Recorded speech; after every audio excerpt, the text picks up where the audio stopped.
Professional BS programme. ఇది కేవలం degree కాదు, మీ ఫ్యూచర్ కెరీర్ కి డైరెక్ట్ గేట్వే. పూర్తి వివరాలకు వెంటనే స్క్రీన్ పై కనిపిస్తున్న నంబర్స్ కి కాల్ చేయండి. దేవరాజ్ గారు, ఇప్పుడున్న హీరోస్లో మీకు ఇష్టమైన హీరో అంటే యంగ్ హీరోస్లో లైక్ జూనియర్ ఎన్టీఆర్, అల్లు అర్జున్, రామ్ చరణ్, మహేష్ బాబు గారితో ఆల్రెడీ వర్క్ చేశారు కాబట్టి ఓకే, ప్రభాస్తో ఆల్రెడీ వర్క్ చేస్తున్నారు కాబట్టి I'm not asking about Prabhas also. So what about అంటే మీకు వీళ్ళలో sir they are very talented boys, they are all doing great.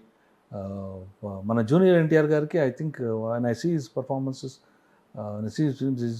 As an actor is got very big dimension అనిపించింది నాకు. Emotionals ఆయన చాలా బాగా ప్రొటెక్ట్ చేస్తారు. అండ్ అండ్ వాళ్ళ తాతగారు టాలెంట్ ఆయన అలాగే వచ్చేసింది అనుకుంటాను నేను. ఆస్కార్ వచ్చేసింది. డైలాగ్స్ చెప్పడం కానీ ఇంకొకటి కానీ లాంగ్వేజ్ కానీ అన్నీ చాలా బాగున్నాయి. అండ్ అల్లు అర్జున్ గారు ఆయన డ్యాన్సెస్ గురించి చెప్పాలండి, మొత్తం ఇండియానే డ్యాన్స్ చేసేస్తుంది ఆ డ్యాన్స్కి.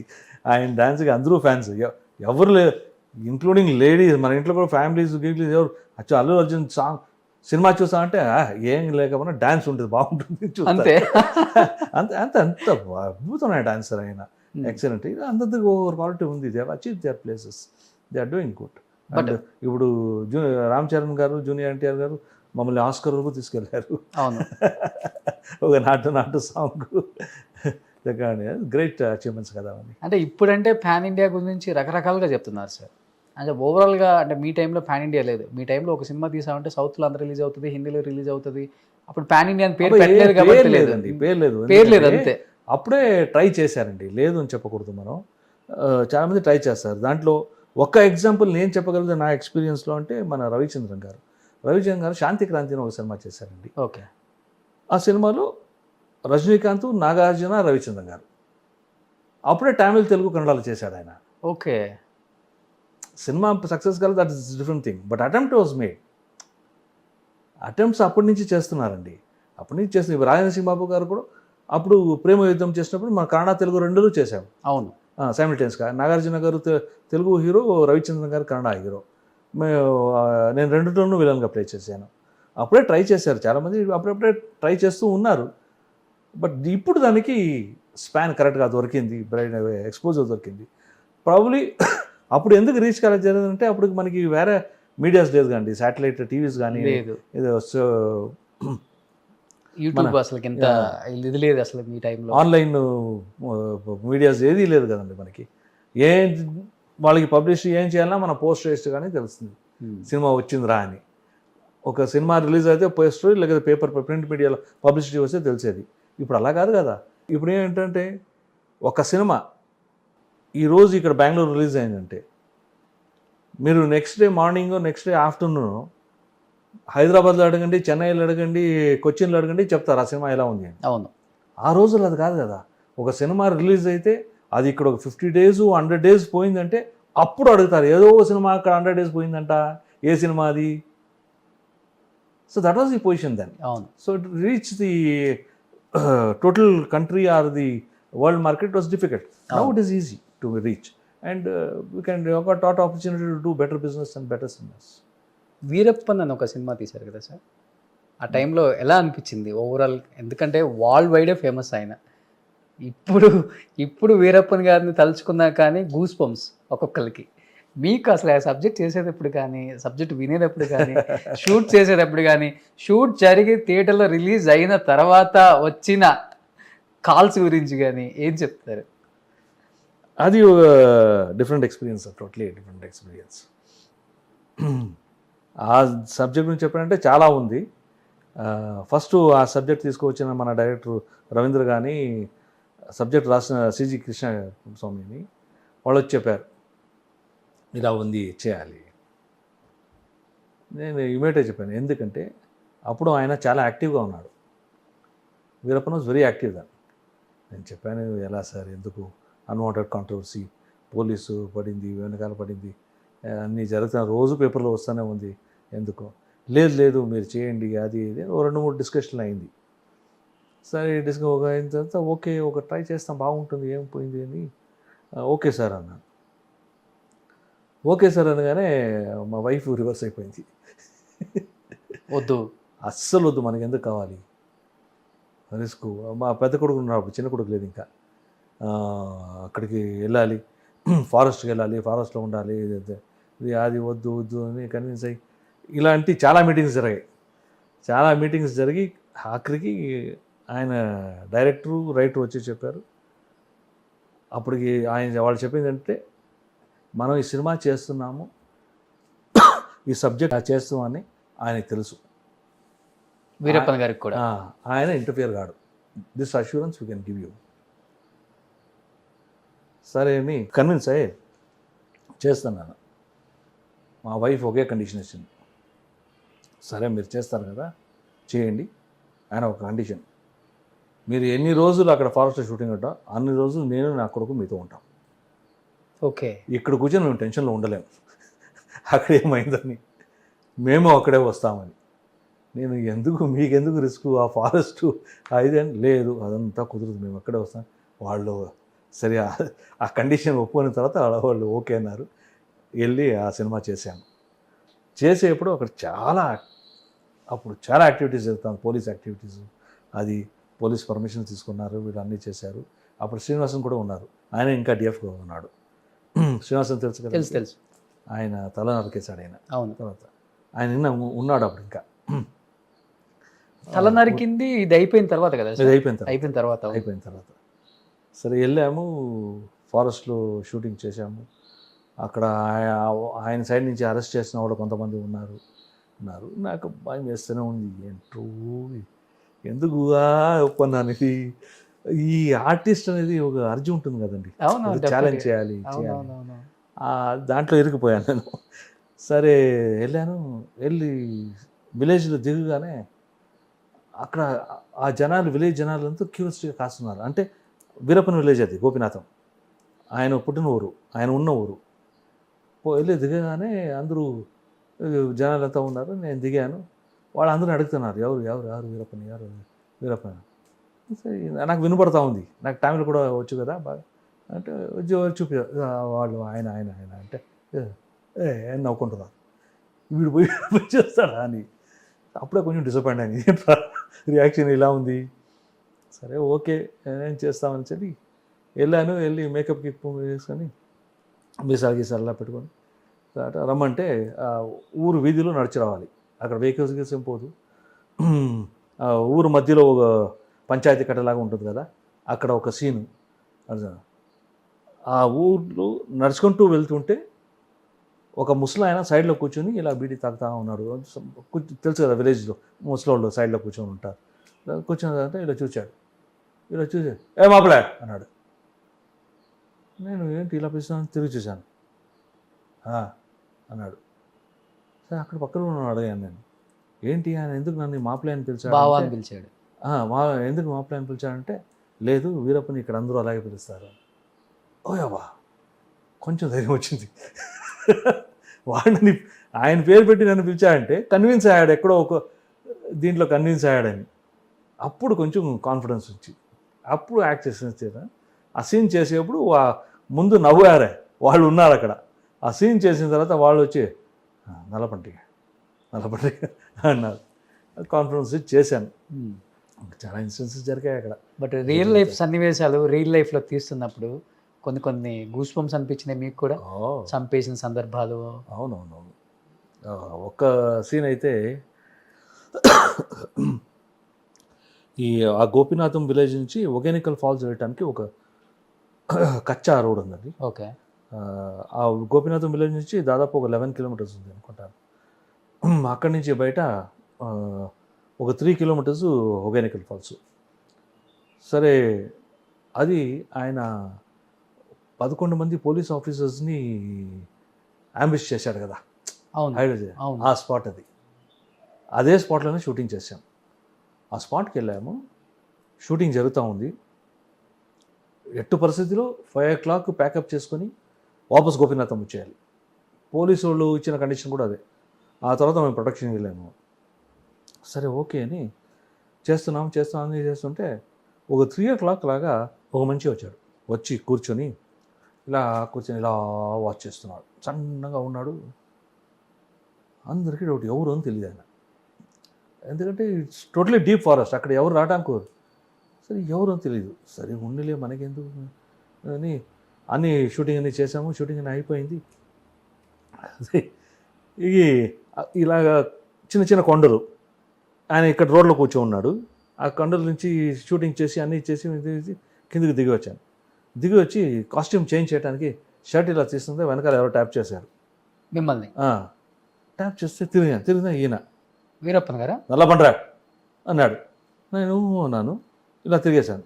తిరిగేసి అప్పుడు ఇంకొక నా ఫ్రెండ్ అవినాష్ వాడు రత్న దయ్యి రారా ఇక్కడ, నేను వాడు నా వెనకాలనే ఉన్నాడు అని నేను రారా, ఏంట్రా ఈయన ఎవరో వచ్చి అంటే ఎవరు లేదన్నాడు.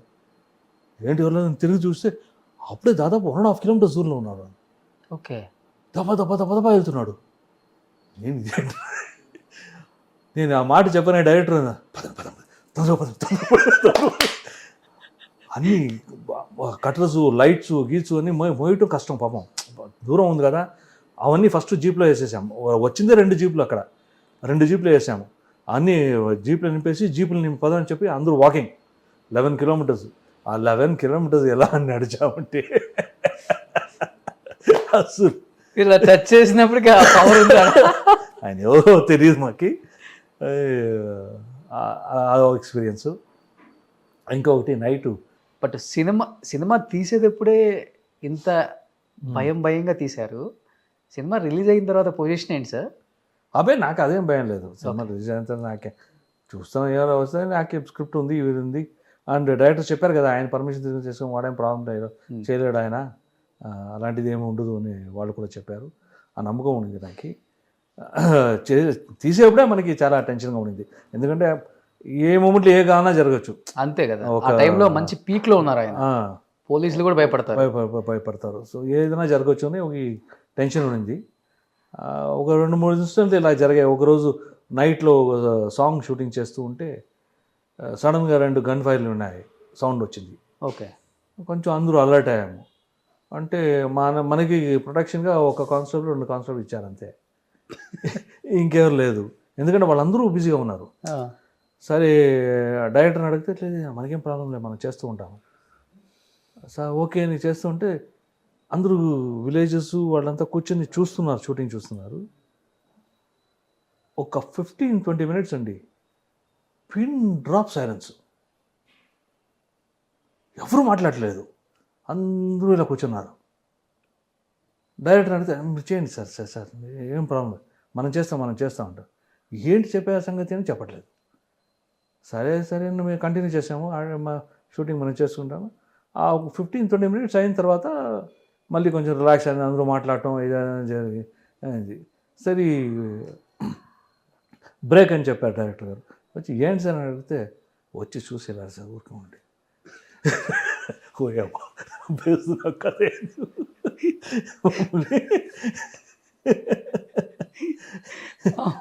ఇప్పుడు ఎంత ఫన్నీగా ఉంది కదా, అప్పుడు ఎలా ఉన్నట్టు అర్థమవుతుంది నాకు. ఇలాంటి ఇన్సిడెంట్స్ జరిగాయి. రిలీజ్ అయ్యాక వీరప్పన్ గారిని కలిసారా మీరు? ఆయన మిమ్మల్ని కలవటం కానీ, ఫోన్లో అప్రిషియేషన్ చేయడం కానీ? అండ్ ఇన్ఫర్మేషన్స్ వచ్చాయి, is happy about the film, అది ఇది అని ఇన్ఫర్మేషన్ వచ్చాయి. కానీ మా పర్సనల్గా కావడం అంత, ఆయన వైఫ్ని పర్సనల్గా కలిసాను. ఆయన వైఫ్ మైసూర్ జైల్లో ఉంటే నేను వేరే ఏదో దానికి వెళ్ళినప్పుడు అక్కడ చెప్పారు ఇలా వీరప్పన్ వైఫ్ ఉంటే ఆయన కలిసి మాట్లాడవచ్చు. అప్పటికి సినిమా అయిపోయింది. బట్ ఆయన బ్రదర్స్ అందరినీ కలిశాను. ఆయన బ్రదర్స్ని ఎప్పుడు కలిశానంటే షూటింగ్ వెళ్ళక ముందు కలిశాను. You don't believe it. నేను మాలయ మాధేశ్వర కొండకి వెళ్ళాలి షూటింగ్కి, వీరప్పన్ షూటింగ్కి. అది రేపు అక్కడ షూటింగ్, రేపు దాని వెనక రోజు ప్రభాకర్తో కాంబినేషన్లో మైసూర్ జైల్లో షూటింగ్ చేస్తున్నాను. జైలర్ జగన్నాథ్ అనే ఒక సినిమా. జైల్లో ఆయన తమ్ముడు అర్జును, ఆయన అన్న మాదేవ అందరూ అక్కడే ఉన్నారు. అక్కడే ఉంటే వాళ్ళు నాకు ఒక స్లిప్ పంపించారు, మీతో మాట్లాడాలి. ఏమి నేను అడిగాను, అడిగితే ఇక్కడ మనకి ఏం దొరకట్లేదు, ఒక ఆడియో క్యాసెట్ కానీ ఇంకొకటి కానీ ఒక బీడీ కానీ సిగరెట్ కానీ చాలా ఇబ్బంది పడుతున్నారు, మీరు ఏదైనా చేయాలా అని. అప్పుడు అక్కడ ఉన్న జైలరు నాకు పరిచయం అన్న మంచి మన ఊరు తలపై ఆయన వెళ్ళి అడిగాను, సార్ ఇలా అడుగుతున్నారు వాళ్ళకి ఏమైనా చేయాలంటే బాబు వద్దు సార్, అది టాడా కేసు నా కేసులో ఉంది, మనకి ఇబ్బంది, అది మనం ఏం చేయలేము, అది వద్దు అన్నారు. సరే అని వెళ్ళి చెప్పాను, సారీ బ్రదర్ నేను చేయలేను, ఇలా ఉంది పరిస్థితి, ఓకే వేరేమైనా ఉంటే చెప్పండి. ఆ, అప్పుడు వాళ్ళు అడిగారు, మీరు వీరప్పన్ షూటింగ్ వెళ్తున్నారు కదా, ఎప్పుడు వెళ్తున్నారు అని. నాకు ఫట్టుని స్ట్రైక్ అయింది, ఎందుకు ఇవ్వాలి ఇన్ఫర్మేషన్ అని చెప్పి అబద్ధం చెప్పాను. లేదు నేను వెళ్ళటానికి ఇంకా ఒక 10 days అవుతుంది. యాక్చువల్లీ నెక్స్ట్ డేనే వెళ్తున్నాను. ఓకే. Next night travelling. వాళ్ళ వైఫ్ కూడా అప్పటికి జైల్లోనే ఉన్నారు. లేదు లేదు వీరప్పన్ వైఫ్ లేదు, బ్రదర్స్ ఉన్నారు. వైఫ్ తర్వాత కలిసాను, తర్వాత వచ్చారు. సినిమా అయిన తర్వాత కలిసాను. బట్ సినిమా రిలీజ్ అయిన తర్వాత ఏమన్నా బెదిరింపులు కాల్స్ కానీ అబ్బాయి ఏం లేదు, ఆయన ఏం లేదు. ఏం లేదు. బట్ సినిమా రిలీజ్ తర్వాతే కదా సార్ ఈ శ్రీనివాస్ గారిని తల కట్ చేసింది అవునవును వీరప్పన్ గారు. అవును అది పెద్ద సంచలనం. అవునవును. బట్ కన్నడ అంటేనే వీరప్పన్ గారు. రాజ్ కుమార్ గారిని కూడా 18 days 20 days కిడ్నాప్ చేశారు కదా, అవును. ఒక కన్నడ స్టార్ని. బట్ హీరోస్కి కొంత ఆయన మీద ఆ భయం ఉంటుందా సార్ ఇక్కడ? ఏమి వీరప్పన్ గారిని అప్పుడు లేదు సార్, Touch యాక్చువల్లీ చేసి, మనకు సంబంధం లేదు కదా, ఆయన కూడా అలాంటి ఉద్దేశాలు ఏం లేదు. సినిమా వాళ్ళ దగ్గర డబ్బు ఉంది, వాళ్ళని ఇబ్బంది పెట్టాలి అలాంటిది. మరి రాజ్ కుమార్ గారిని ఎందుకు కిడ్నాప్ చేశారు? That is idealism, representation of Karnataka. Okay. Raj Kumar లాంటి ఒక పెద్ద మనిషి, ఒక ఫిగర్ ఏంటంటే ఆయన కిడ్నాప్ చేస్తే గవర్నమెంట్ ఏమైనా మాట ఉంటుంది కదా. ఓకే. రెగ్యులర్ ఒక సినిమా యాక్టర్ని కిడ్నాప్ చేస్తే ఏం ఉంటారు, ఏమదు ఏదో పోలీస్ డీల్ చేసుకుంటారు, ఇది చేస్తారు. Raj Kumar is not like that. Raj Kumar is an icon and Idol for the Kannada industry, Kannada state, Karnataka.